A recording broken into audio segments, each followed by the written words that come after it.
अगर आपको जिंदगी भर के लिए सिर्फ एक ही म्यूचुअल फंड चुनना हो तो आप कौन सा चुनेंगे। 19% लोग गलत फंड चुनते हैं। क्यों? क्योंकि उनको सही फंड चुनने का सही तरीका ही नहीं आता है। तो चलिए मैं आपको बताऊंगा कि सही फंड चुनने का सही तरीका क्या है। देखिए, सबसे पहले मैं आपको बता दूं कि आप अपने मेहनत से कमाए हुए सारे पैसे को एक ही म्यूचुअल फंड में मत डालो। क्यों? क्योंकि मान लो कि आप अपने मेहनत से कमाए हुए सारे पैसे को एक ही म्यूचुअल फंड में डाल देते हो और वही फंड अगर क्रैश कर गया या फिर कोई बैड न्यूज आ गया तो सबसे ज़्यादा आपको नुकसान होगा। जैसे हाल ही फिलहाल में मार्च 2026 में टाटा स्मॉल कैप फंड अपने ऑल टाइम हाई से 35% गिर गया था। अब सोचो कि आपका सारा पैसा अगर उसी फंड में होता और 1 करोड़ का पोर्टफोलियो होता तो 35% की गिरावट पर आपको पूरे 35 लाख रुपए का लॉस होता। और इतनी बड़ी लॉस क्या आप झेल पाते? बिल्कुल नहीं झेल पाते। टेंशन में आ जाते, पैसा निकाल कर भागते, जिससे आपको भारी लॉस हो जाता। अब कुछ लोग कहेंगे कि मैं स्मॉल कैप नहीं मिड कैप में डालता।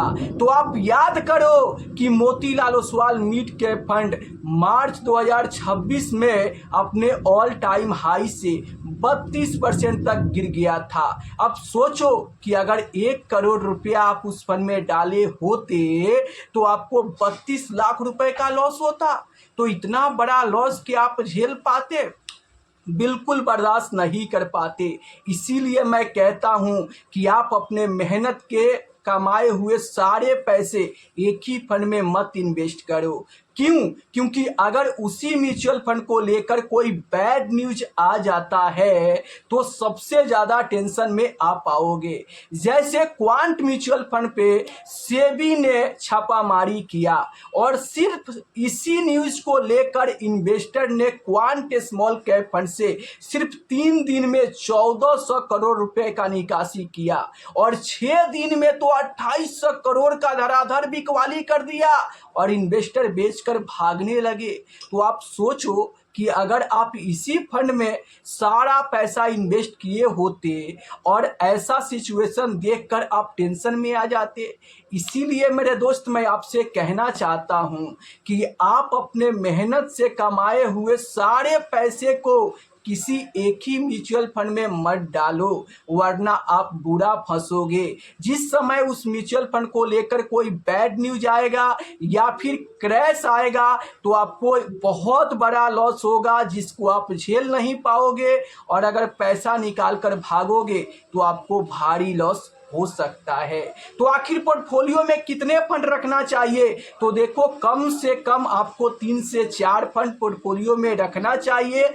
क्यों?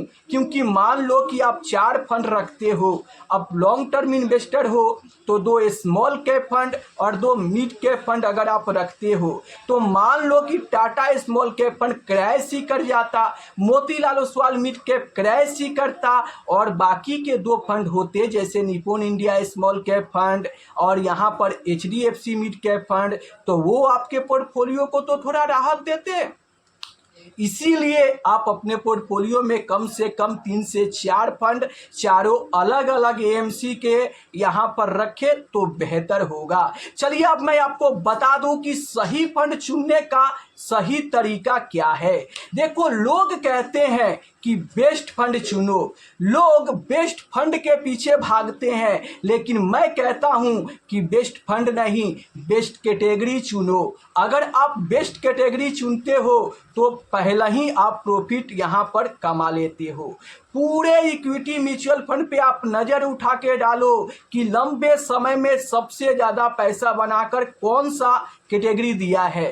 तो नंबर 1 पर स्मॉल कैप फंड आएंगे, दूसरे नंबर पर मिड कैप कैटेगरी आएगी और सिर्फ अगर आप लॉन्ग टर्म इन्वेस्टर हो, लाइफ टाइम के लिए आपको म्यूचुअल फंड चुनना है तो यही 2 कैटेगरी के फंड आपको चुनना है। पहला स्मॉल कैप कैटेगरी और दूसरा मिड कैप कैटेगरी। फंड कितना होना चाहिए? तो स्मॉल कैप कैटेगरी से आप 2 फंड ले सकते हो। आप मान लो कि स्मॉल कैप फंड का ही बेस्ट फंड यहाँ पर चुनना हो तो आप कैसे चुनोगे? आप पूरे स्मॉल कैप कैटेगरी पे नज़र डालो कि स्मॉल कैप फंड में कौन सा ऐसा फंड है जो लंबे समय से लगातार, आप 1 साल 3 साल का रिटर्न मत देखो, 7 साल 10 साल का रिटर्न चेक करो कि लंबे समय से कौन सा फंड बेहतर रिटर्न दे रहा है और कंसिस्टेंसी लगातार रिटर्न बना कर दे रहा है। तो ऐसे में Nippon India small cap fund है, दूसरे नंबर पर क्वांट स्मॉल कैप फंड है जो लंबे समय से स्मॉल कैप कैटेगरी में बेहतर परफॉर्मेंस करके और शानदार रिटर्न बनाकर इन्वेस्टर को दिया है।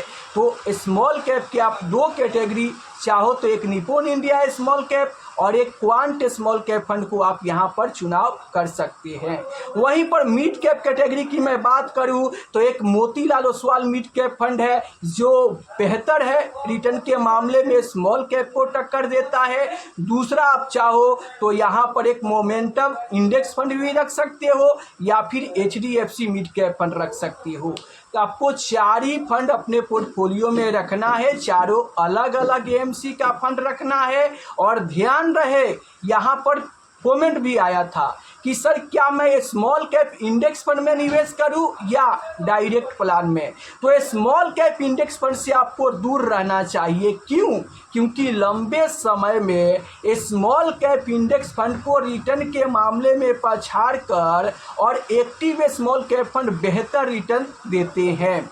इसलिए अगर आप लॉन्ग टर्म इन्वेस्टर हो तो स्मॉल कैप इंडेक्स फंड से आप दूर रहो, एक्टिव स्मॉल कैप फंड का चुनाव करो। क्यों?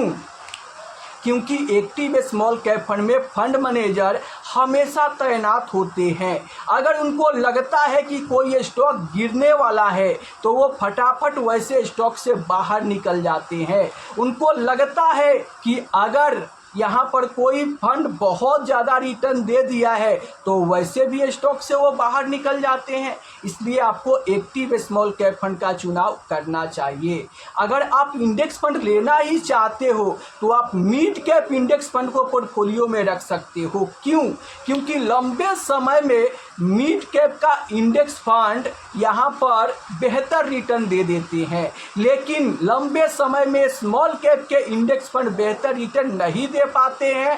कारण ये है कि मिड कैप में यहाँ पर सीमित स्टॉक है। आपको पता है कि 1 से लेके 100 तक लार्ज कैप में और 100 से ऊपर यहाँ पर 150 स्टॉक ही मिड कैप में है।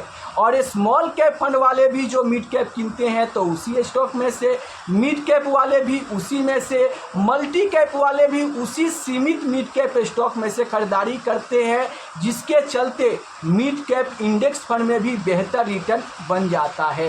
तो आशा करता हूं कि क्लियर हो गया होगा। आप जब भी यहाँ पर म्यूचुअल फंड में इन्वेस्ट करें तो एक ही म्यूचुअल फंड में अपने मेहनत के कमाए हुए सारे पैसे को इन्वेस्ट ना करें, वरना आप बुरा फंसोगे। तो दोस्तों अगर जानकारी अच्छा लगा है तो वीडियो को लाइक कर दीजिए, चैनल को सब्सक्राइब कर दीजिए और हाइप करना ना भूलें ताकि ये वीडियो ज़्यादा से ज़्यादा लोगों के पास पहुँचे। मैं रोज़ ही अपने चैनल पर 2 वीडियो अपलोड करता हूँ जिसे देखकर बहुत सारे इन्वेस्टर को इन्वेस्टमेंट जर्नी में काफ़ी ज़्यादा हेल्प मिलता है। तो अभी तक आप चैनल को सब्सक्राइब नहीं किए हैं तो चैनल को सब्सक्राइब कर लीजिए ताकि अगला वीडियो सबसे पहले आपको मिले।